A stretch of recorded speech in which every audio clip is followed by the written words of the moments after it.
The story begins with a boy named Evan, who grew up in a small, quiet town during the late 1980s. He was 9 years old, quiet, thoughtful, and usually alone. His parents described him as the kind of child who could spend hours talking to his toys and never get bored. The family had recently moved into a modest 2-story home that belonged to Evan's late grandmother. Most of the furniture had been kept the same, including a tall, full-length mirror that stood in the corner of his bedroom. It was the kind of mirror you'd find in old houses: heavy wooden frame, slightly fogged glass, and small cracks along the edge that caught the light in strange ways. One afternoon, while the rain tapped gently against his window, Evan invented what he called the reflection game. It was simple. He would move his arms, tilt his head, or smile, and his reflection would copy him exactly. He'd laugh when it did, feeling like he had a friend who always listened. He'd even challenge it, trying to move faster than his reflection, or saying, "Now you go first," as if expecting it to play along. It never did, of course, until one day it did. He was standing there brushing his teeth when he looked up and saw it. His reflection smiled before he did. It was only a split second early, but it froze him in place. The kind of small detail that makes your chest tighten, even when you can't explain why. He blinked and looked again, but everything seemed normal. The reflection moved exactly as it should. He laughed it off, assuming it was the light from the window or just his imagination. Kids see things all the time. He never told his parents about it, not because he was scared, but because he didn't think it was important. Yet from that day, the mirror felt different. It wasn't just showing him, it was watching him. Over the next several days, Evan started to notice small mistakes in the mirror. When he turned his head, the reflection followed half a second too late. When he raised his hand, there was a tiny pause before it moved. He'd frown and wave again, testing it, waiting to catch the delay. Each time, he told himself it was nothing. Maybe his eyes were tired. Maybe he'd been staring too long. But one night before bed, while brushing his teeth again, the reflection didn't move at all. It just stared at him with the same tired face, but without copying a single motion. He leaned closer to the mirror, thinking maybe the lighting made it hard to see the movement. Then the reflection leaned closer too, perfectly, smoothly, only after he'd already done it. That was the first time he felt afraid of it. He told his parents the next morning, trying to explain what he saw. His father laughed and said mirrors don't stop working. His mother said maybe he'd had a dream and mixed it up with reality. They told him not to worry, and that seemed to help for a little while. But deep down, Evan knew something was wrong. He started keeping his curtains shut at night so he wouldn't have to see his reflection when he turned off the lights. Still, he could feel it there, waiting in the dark corner of his room, faintly glinting under the streetlight. As days passed, the reflection began to appear in other places: the turned-off television, the kitchen window at night, even the back of a spoon. It wasn't clear, just shapes and shadows, but it always seemed to be looking at him. He'd catch it just as he turned away, as though it wanted to be seen for only an instant. One morning, while he sat at the breakfast table, he glanced at the shiny toaster across from him and swore he saw his reflection grin, even though his own lips never moved. He began avoiding mirrors entirely. He stopped brushing his teeth in the bathroom, using the small hallway sink instead. He covered the mirror in his room with a blanket, but at night he could still hear the faintest tapping coming from behind the cloth, like fingernails brushing against glass. Sometimes it whispered his name, softly, almost kind, but not quite. Evan. The sound would fade before he could tell if it was real. He tried playing music, sleeping with the light on, pretending everything was fine, but nothing stopped that feeling, that his reflection had started watching him on its own terms. One night, unable to sleep, Evan sat up in bed and stared toward the covered mirror. The room was quiet except for the faint hum of the refrigerator downstairs. The moonlight slipped through the edges of his curtains and cast a thin silver line across the floor. He watched as that line slowly reached the base of the mirror and then stopped. Something behind the blanket moved, just slightly. He froze, not sure if he'd really seen it. Then came a faint sound, the scrape of wood against carpet. The mirror had shifted. He wanted to call for his parents, but no sound came out. The blanket on the mirror slid down halfway, revealing part of the glass. He could see his reflection now, sitting on the edge of the bed just like him. But then, as he watched, the reflection stood up while he stayed seated. It turned around slowly, showing its back. Evan's mouth went dry. The reflection walked away, deeper into the room behind the mirror, until the glass showed only darkness. He stayed awake until morning, eyes open, too scared to blink.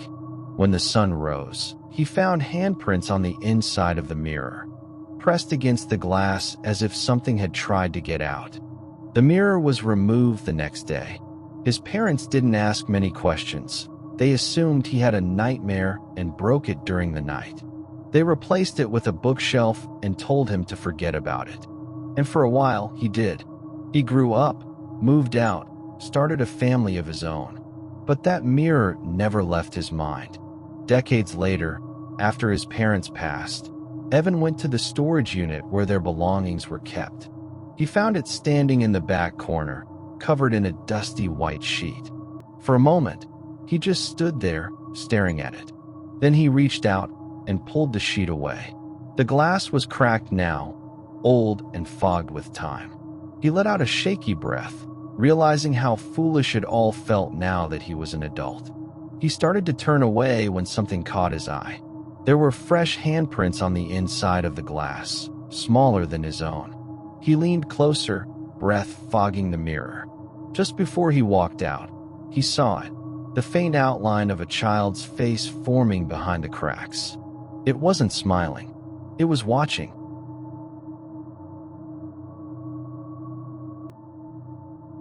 There's a kind of silence you only hear on farmland. It's not peaceful, it's heavy. You can hear your own heartbeat if you stand still long enough.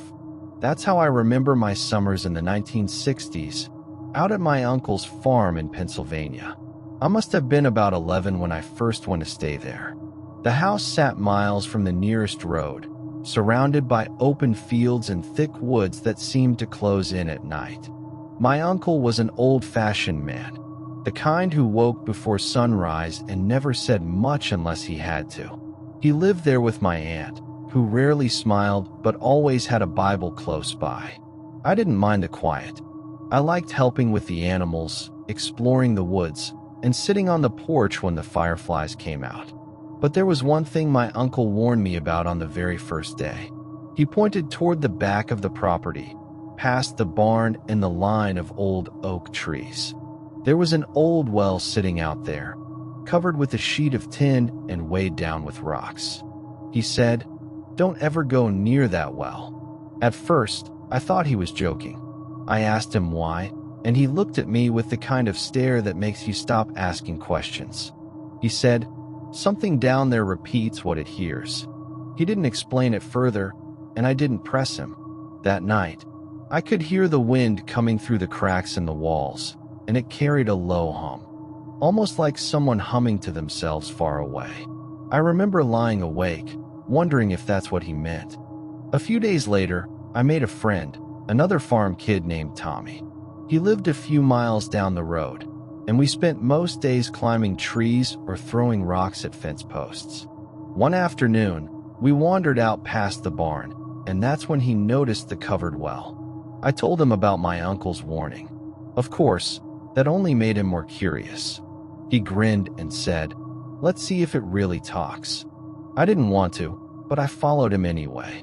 The well looked older up close, stones chipped, moss between the cracks, rope worn to threads. The air around it felt colder than the rest of the field. Tommy kicked one of the rocks off the cover and leaned over. "Hello," he shouted down. The echo came back almost immediately, faint but clear. Hello. It wasn't strange at first. Wells echo, that's what they do. But when he said, "My name's Tommy," the voice that came back didn't sound right. It said, "Tommy," slower, heavier, like it had to think before answering. We both stood there staring into the dark hole. I tried to laugh, but it came out shaky. "It's just an echo," I said. But even as I said it, I knew the timing was wrong. It wasn't copying him. It was listening. After that day, I couldn't stop thinking about the well. It felt like it was aware of us. I noticed things I hadn't before. The animals never went near that part of the field. Not the cows, not even the dogs. They'd stop halfway across and start growling, ears flat, refusing to go further. At night, strange sounds came from the pipes inside the house, like whispers moving through the water lines. My aunt would pause whatever she was doing and whisper quiet prayers under her breath. She never said why. One evening, I woke up to the sound of water dripping, slow, steady, like a leaky faucet. But when I went to check, every tap in the house was dry. I followed the sound to the back porch. The door was open. Out across the yard, I could see the tin cover of the well had shifted. The dripping sound wasn't water. It was voices, low, overlapping, like several people talking at once from deep underground. I stood there frozen until my uncle appeared behind me, half-dressed, holding a flashlight. He didn't yell. He just said, "Go inside." Now, I remember asking him later who he thought was down there. He said, "No one's down there." That's the problem. A few weeks later, everything changed. Tommy came by for another visit. It was late afternoon, cloudy, with thunder far off in the distance. We were playing hide and seek in the fields. He went running toward the back of the property, laughing. That was the last time I saw him. When he didn't come back after a few minutes, I started calling for him. Then I noticed the well cover was open again. I ran closer and felt a gust of cold air coming up from below, colder than any air should have been on a summer day. I shouted his name into the well. The answer came back almost at once. "Tommy," same voice, same slow, uneven tone. I remember screaming until my uncle came running. He dragged me away and covered the well again himself. The sheriff's men came later that evening with ropes and lanterns. They went down as far as they could but said it was dry all the way, nothing down there but dirt and stone. They searched the woods for days, but they never found him. People said he must have wandered off and gotten lost. But I never believed that. Every night after, when the wind passed over the fields, I could hear it faintly, that same drawn-out whisper, calling his name from far below. By winter, my uncle and aunt packed up the farm and left. They never talked about it again. They sold the land cheap and moved to town. I didn't visit after that. None of us did. Almost 20 years passed before I went back. My uncle had passed away, and I was left to sort through what remained of the property. The house was falling apart, paint peeled, roofs sagging, windows cracked.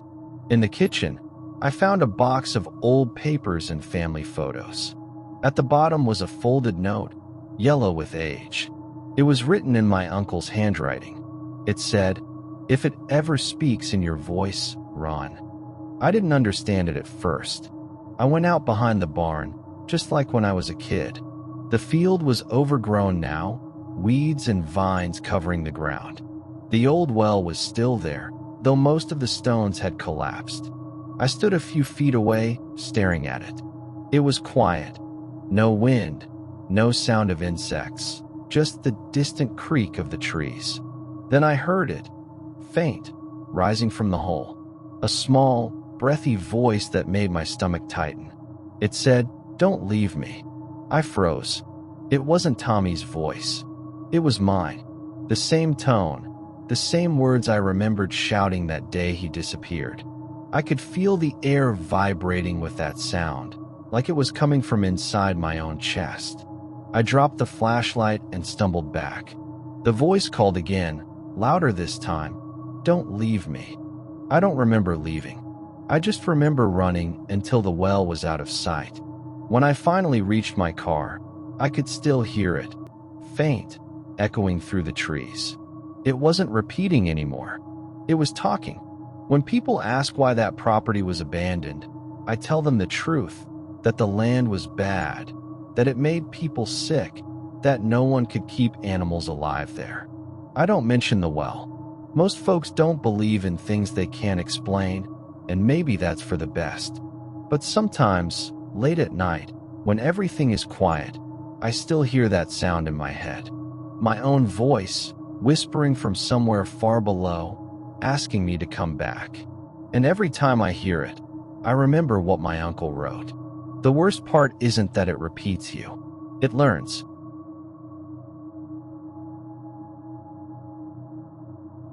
I was 12 the year we made the tape.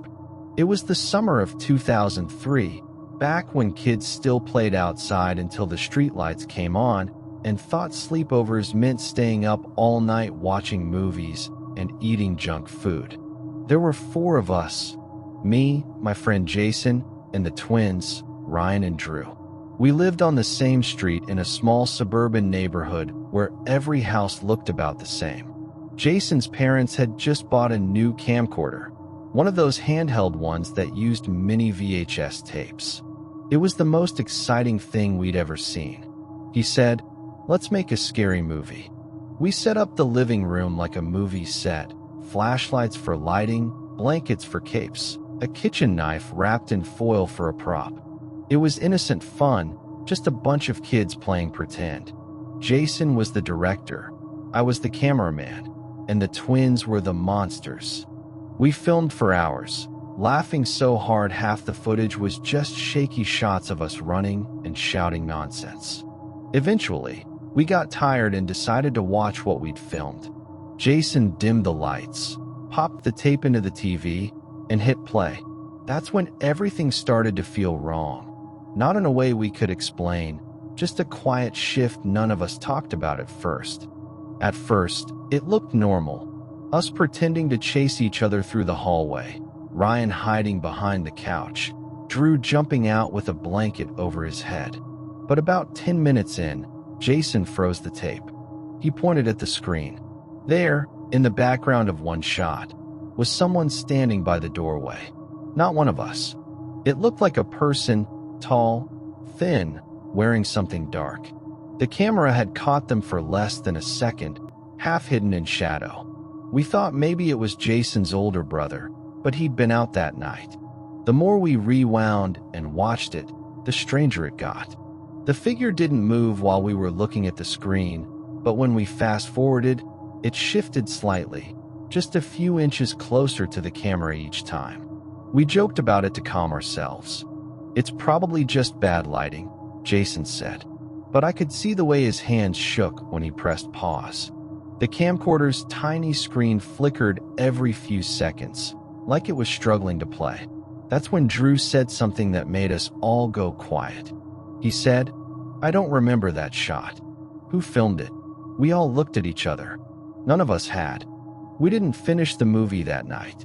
Jason's parents made us turn off the TV and go to sleep in the basement. The next morning, he wanted to show his brother what we saw, but when we played the tape again, the part with the figure was gone. Not erased, just not there anymore. The camera skipped from one scene to the next, like it had never been filmed. Worse, one of us was missing. Drew. He wasn't in the video at all. Not in any of the shots. It was like the tape had edited him out completely. Even the group scenes where he'd been standing right beside us. His voice, his laugh, everything. Jason rewound and replayed it over and over, growing more frantic each time. "You were here," he kept saying. "You were right here." But Drew wasn't in the footage, and he wasn't in the house either. His sleeping bag was still there, his shoes by the door, but no one ever saw him again. The police called it a runaway case. Our parents said kids sometimes get ideas and wander off. But deep down, we knew that wasn't what happened. We'd all been there. We'd all seen what was on that tape. Months went by. Jason stopped talking to everyone. Ryan and I tried to move on, but neither of us really did. I couldn't stop thinking about that tape, about what it showed and what it didn't. One night, I decided to borrow it from Jason's house. His parents had packed most of his things away after the incident, but the camcorder was still there, sitting in a box in the garage. The tape was inside it. When I played it back, it didn't start where we'd left off. It began with footage I didn't recognize. Our neighborhood, filmed at night, slowly panning across the houses like someone was walking down the street recording.